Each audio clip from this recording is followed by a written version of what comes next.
বছরের ইবাদতের জন্য সবচেয়ে সেরা এবং শ্রেষ্ঠ রাত কোনটা? লাইলাতুল কদর। সবে কদর রমজানের শেষ দশকে আছে। সেই রাতে ইবাদতের জন্য এত চেষ্টা আমাদের হয় না। ভাইরা আমার, আপনার ভাগ্যে ভালো কিছু লেখা হোক এটা যদি আপনি চান, প্রথম কথা হলো ভাগ্য লেখনটা কখন হয়?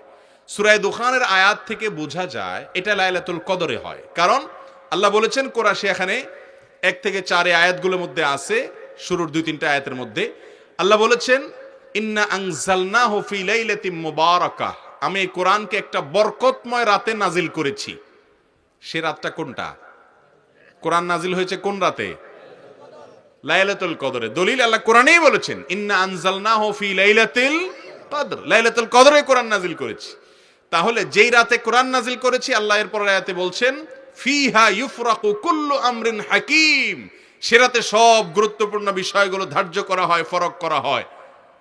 তাহলে ভাগ্য নির্ধারণটা হয় মূলত লাইলাতুল, যদিও বান্দাকে সৃষ্টি করার 50,000 বছর আগে আল্লাহ তাআলা অনেক কিছু তাকদীর ঠিক করে রেখেছেন। সেটার আবার বাৎসরিক যে বাজেট সেটা হয়ে থাকে লাইলাতুল কদরে। যাই হোক, শবে বরাতে ভাগ্য নির্ধারণ হওয়ার ব্যাপারে যে সমস্ত বর্ণনা আছে সেগুলোর কোনোটি সহি বা বিশুদ্ধতার মানদণ্ডে উত্তীর্ণ নয়। এবার আসি মূল বিষয়, যে ভাগ্য সুপ্রসন্ন হবে কিভাবে? আল্লাহ আপনার কপালে ভালো কিছু লিখবেন কি করলে?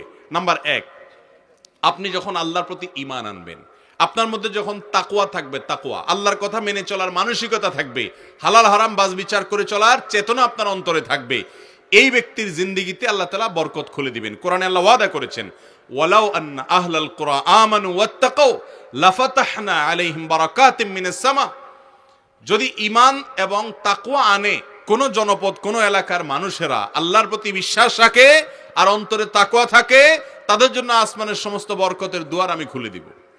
আপনার ভাগ্যে আপনি যদি কল্যাণ চান, টাকা চান না কল্যাণ চান? কল্যাণ চান। সুখ চান না পয়সা চান?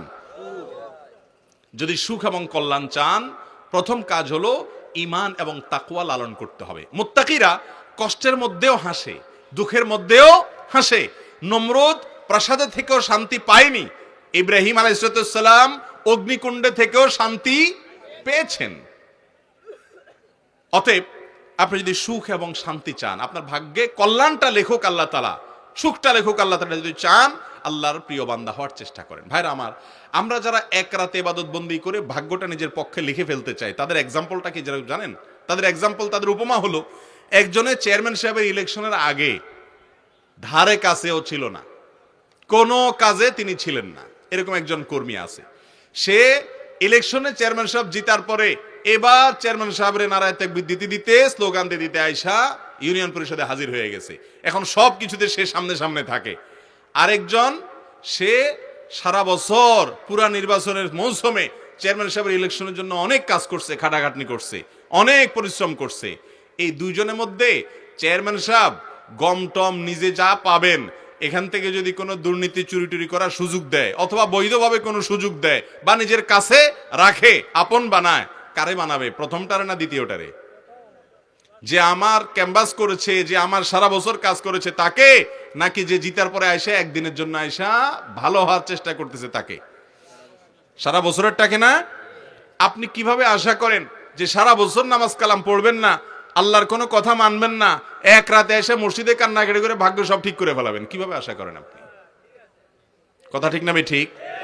অতএব ভাগ্য আমাদের জন্য যাতে সহায় হয়, আল্লাহ যেন আমাদের কপালে ভালো কিছু লেখেন, এটার জন্য এক রাত নয়, সারা বছর আল্লাহর আনুগত্য করার, আল্লাহর কথা মেনে চলার প্রতিজ্ঞা করতে হবে।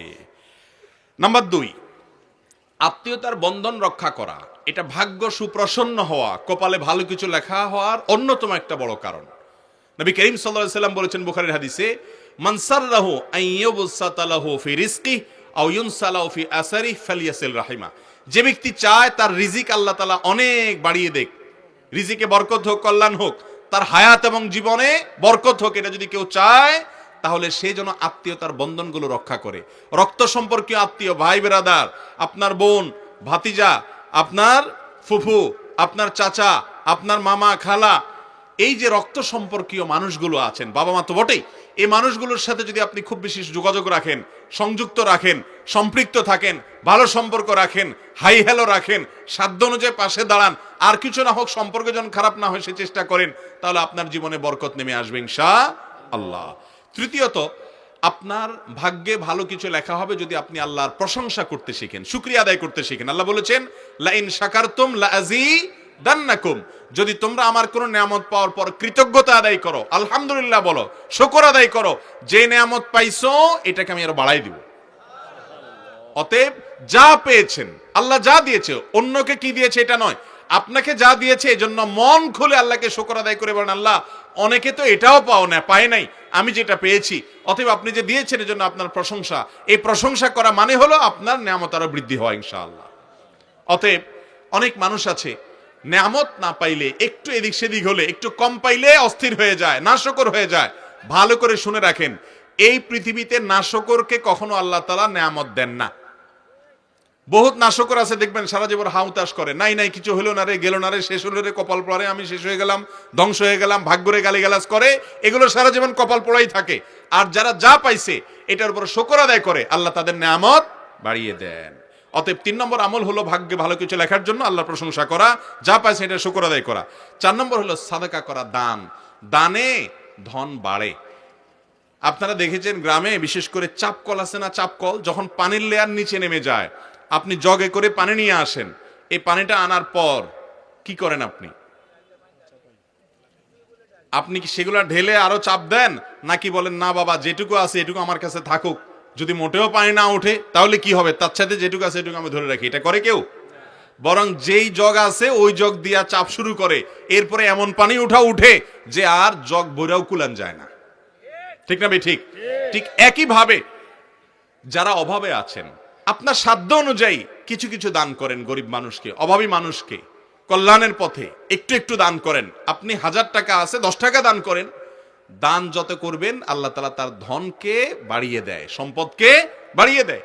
আর কৃপণ এই ব্যক্তি দেখা যায় হয়তো অনেক পয়সা করি আছে, সে সব সময় ভিখারির মতো, তার টান থাকে, অভাব থাকে, কখনো অভাব দূর হয় না। এই জন্য বরকত এবং আপনার জীবনে আপনার ভাগ্যে ভালো কিছু লেখা হবে তখন যখন আপনি দান দক্ষিণা করার মানসিকতা রাখবেন। এবং নাম্বার 5 এবং সর্বশেষ এই নাম্বারটি বলবো, সেটা হলো বেশি বেশি আল্লাহর কাছে ইস্তিগফার করা। এটা জীবনে বরকত নাজিল হওয়ার কারণ। কোরআনে কারীমে সূরা দাহরে আল্লাহ তাআলা বলেছেন, ফাকুল তাস্তাগফিরু রাব্বাকুম।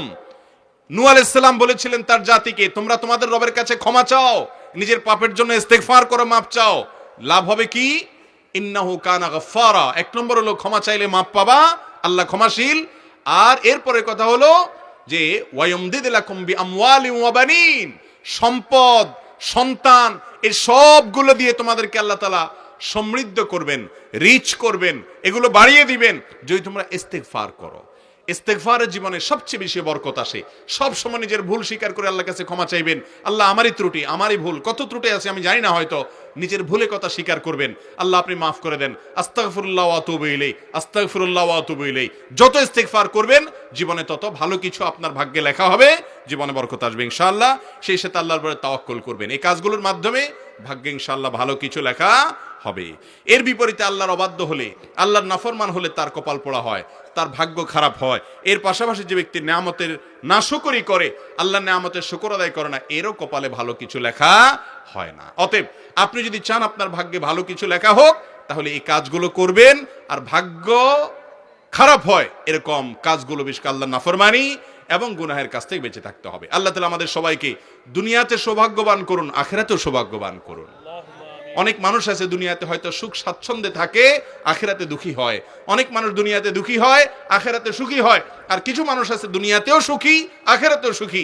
এজন্য নবী সাল্লাল্লাহু আলাইহি সাল্লামকে আল্লাহ তাআলা দোয়া শিক্ষা দিয়েছেন, আমাদেরকে দোয়া শিক্ষা দিয়েছেন, রব্বানা আতিনা ফিদ দুনিয়া হাসানা ওয়া ফিল আখিরাতে হাসানা। আল্লাহ দুনিয়াতেও আপনার কাছে ভালো চাই, আখিরাতেও ভালো চাই। আল্লাহর কোনো অভাব আছে? অতএব আল্লাহর কাছে দোয়া করব দুটোটার জন্য ইনশাআল্লাহ। আল্লাহ আপনার ভাগ্যে ভালো কিছু লিখবেন।